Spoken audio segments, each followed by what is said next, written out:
Bom, é o quadro De Olho na Educação e olha só que bacana, hoje a gente vai falar sobre meritocracia na educação, enfim, no ensino superior. Por isso, a gente vai bater um papo com a professora Márcia Malavasi, que está conosco. Tudo bem? Prazer em tê-la conosco aqui no quadro De Olho na Educação, professora. Tudo bem, um prazer falar com você, André, e também falar sobre um assunto tão importante, não é? Obrigada pelo convite. Imagina, a gente é que agradece, professora. Bom, a minha primeira pergunta, se a meritocracia, ela ajuda a desenvolver, enfim, ajuda o profissional a se desenvolver, o próprio estudante. O que a senhora pode falar sobre isso para a gente iniciar esse assunto, que é bem polêmico, né, professora? Sim, é um assunto bastante polêmico, é um assunto bastante atual também, e por isso mesmo ele demanda muita pesquisa, muito estudo, muita leitura, e o que nós temos concluído disso tudo é que a meritocracia, ela pode ajudar a pessoa a se desenvolver individualmente, ou seja, ela com ela mesma. O grande problema da meritocracia é que ela não tem nenhum princípio de coletividade. Então, quando a pessoa acaba concorrendo, competindo com ela mesma para ir se superando no conhecimento e avançando, isso não é ruim. O problema é que esse processo está limitado à pessoa, àquela que está competindo, àquela que está sozinha tentando se desenvolver. E muitas vezes consegue, não porque ela sozinha conseguiu, mas muito provavelmente porque ela tem um apoio e uma ajuda externa para isso. Então, a grande questão da meritocracia é que ela acaba valorizando e nós sabemos que nós não conseguimos viver bem em sociedade se nós não levarmos em conta o outro que convive conosco. Então, esse é o grande problema da meritocracia. Ela está assentada no individualismo, na competitividade, no sucesso, na busca do fracasso do outro, de alguma forma, e é uma ideologia que permite, ela aprova, ela quase que certifica a desigualdade social. Por quê? Porque eu só consigo me desenvolver bem quando eu tenho alguma lacuna se eu estou tendo a ajuda do outro. É exatamente esse processo que acontece em uma sala de aula ou dentro de uma escola, ou dentro de um grupo de estudos. Esse é o grande problema, André, da busca do mérito como caminho de sucesso. A senhora, inclusive, citou aí, né, professora, que a meritocracia acaba, de certa forma, estimulando também a desigualdade social. Eu gostaria que a senhora se aprofundasse, por favor, professora Márcia, um pouco mais nesse assunto. É um assunto também bastante polêmico, mas nós defendemos que a desigualdade social, ela existe e ela vai se manifestando ao longo da vida do sujeito que vive em cada um dos lugares, né? Então, a desigualdade social, ela afeta negativamente quem? Em maior grau, aquele que tem menos, aquele que não teve a mesma possibilidade que o outro, aquele que tem menos favorecimentos da vida, aquele que não foi tão privilegiado. Até em termos de escola e tudo, né? Por outro lado, há o oposto disso. Aquele que teve inúmeros privilégios ao longo da vida, que foi favorecido pelo seu nascimento, foi favorecido pelos pares com quem ele vive, é favorecido pela família. Isso tudo coloca grupos em lugares diferentes desigualmente. E a questão da desigualdade, ela vai permanecendo ao longo da vida. Por quê? Mesmo que alguém consiga algum sucesso, é preciso verificar se aquele sucesso do menos favorecido é um sucesso permanente ou não. Por quê? Normalmente, quando eu analiso, vamos dar um exemplo, há estudantes em escolas escolas públicas e privadas. Quem vai para uma escola privada? Aquele estudante que a família tem condições de fazer o pagamento. Quem vai para a escola, majoritariamente, quem vai para a escola pública? Normalmente o estudante que a família ou optou por ideologia, ou, na grande maioria, porque não pode pagar essa escola. Aí é o que nós vamos ter como resultado.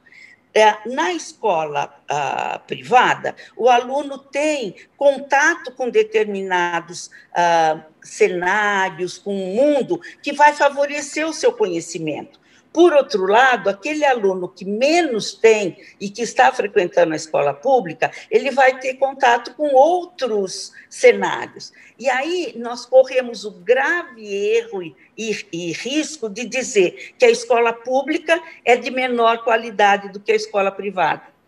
O que nós temos que analisar, e isso é fundamental, quem está em cada um dos lugares? Qual é o capital social, cultural, econômico de cada um desses sujeitos? Então, o aluno que está hoje frequentando uma escola pública e que tem um conhecimento, entre aspas, menor, esse conhecimento não é menor porque ele não é capaz. É preciso, importantíssimo observar que esse conhecimento tem uma origem, esse desconhecimento tem uma origem. Ele não teve as mesmas chances, ele não tem a mesma família. Por exemplo, quem tem uma biblioteca em casa está muito à frente de quem não tem. Quem tem pais que leem um livro antes da criança dormir, está muito à frente daquele que não tem.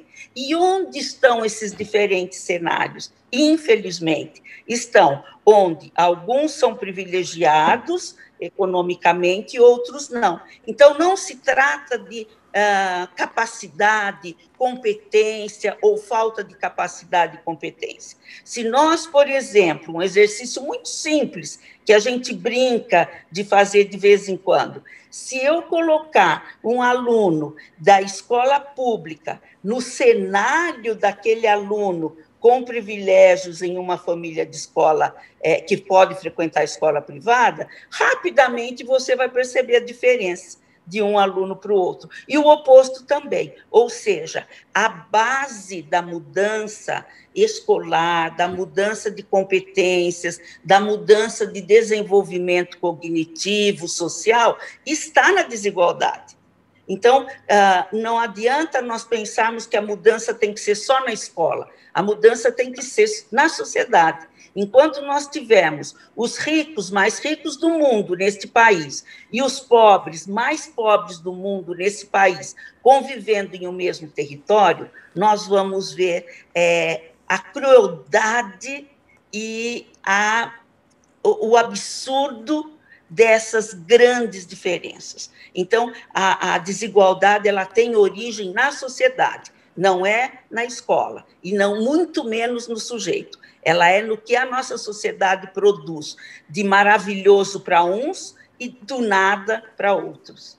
Não sei se eu me fiz entender. Não, perfeito, perfeito. Entendi perfeitamente o seu raciocínio e ponto de vista.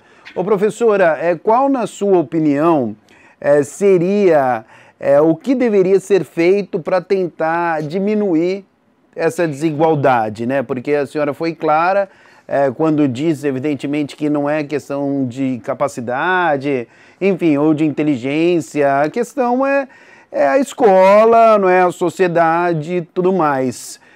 Qual, na sua opinião, na sua visão, seria o que deveria ser feito justamente para tentar diminuir, equilibrar um pouquinho essa situação? Bem, em primeiro lugar, a resposta mais importante é dizer que a nossa sociedade tem que ser menos desigual. Nós temos países capitalistas também, né, no mundo, onde a desigualdade social não é deste tamanho da nossa. Então, essa seria a grande questão. Agora, é evidente que isso é uma grande utopia, especialmente no momento que nós estamos vivendo. Então, sejamos mais objetivos. O que eu posso fazer para diminuir essa grande diferença? Primeiro, é preciso investimento. Educação custa caro, mas o nosso país é muito rico.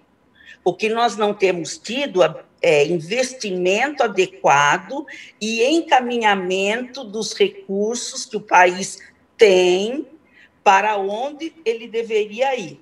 Então, sendo objetiva, eu preciso instrumentalizar melhor a escola, eu preciso melhorar a qualidade da formação dos professores, e isso não é difícil. Quem controla a qualidade dos cursos que são oferecidos é o MEC, é o nosso Ministério da Educação.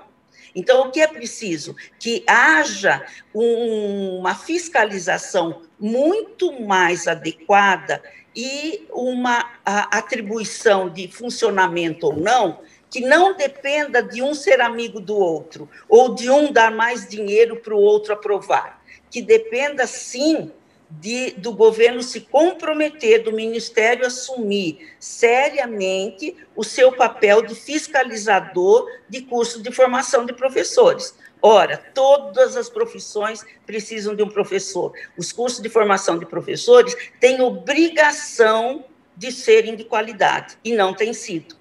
Com isso, nós temos professores que se formam com grande sacrifício, não culpemos os professores, eles se formam com grande sacrifício, pagando, já que os cursos de formação são majoritariamente privados e de categoria duvidosa. Esse professor vai se formar com grande sacrifício e vai para a sala de aula tendo uma formação duvidosa.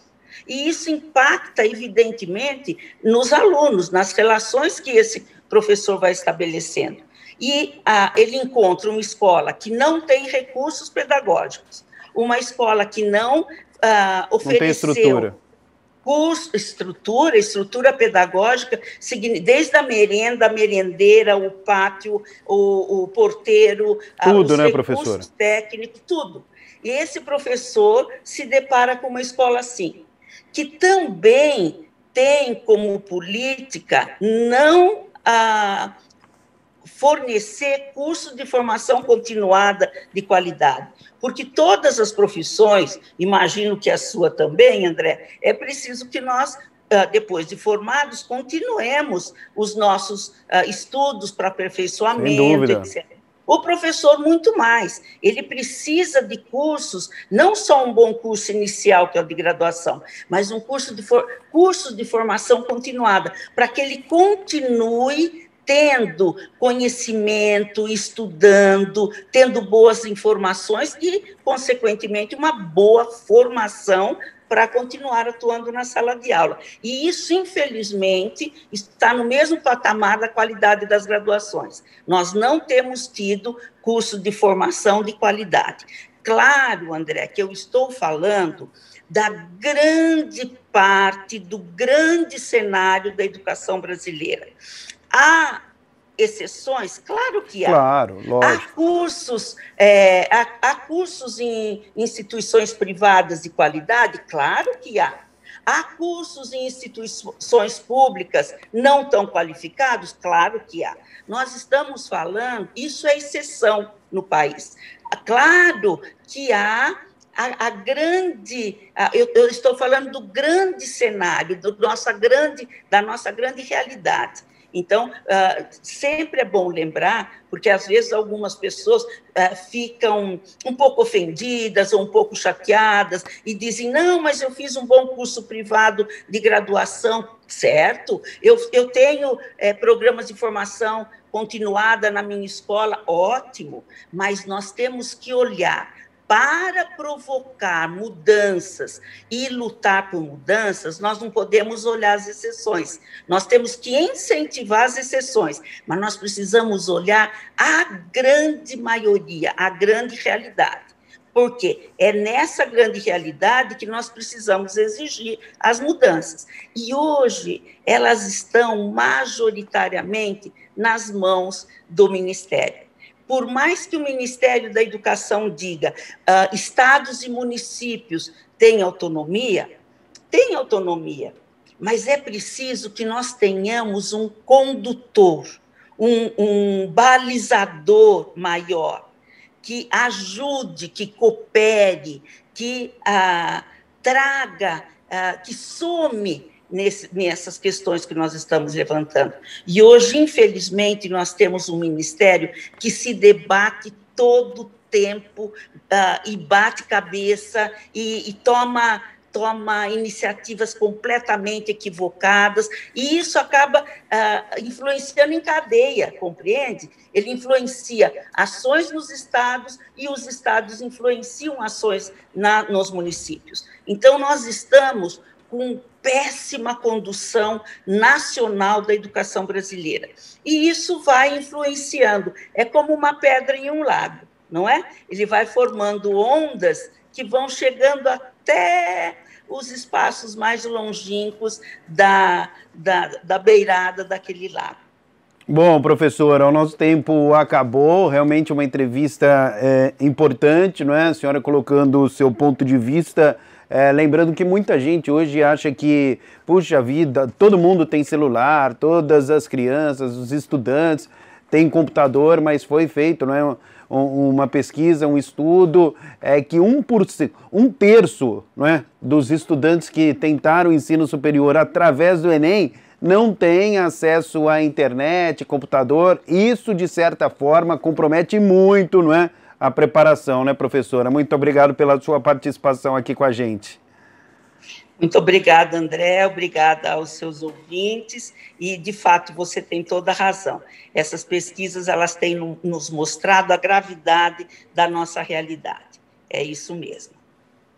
Legal, muito obrigado à professora Márcia, que conversou conosco aqui no quadro De Olho na Educação. É isso aí, pessoal, até a próxima oportunidade. Tchau!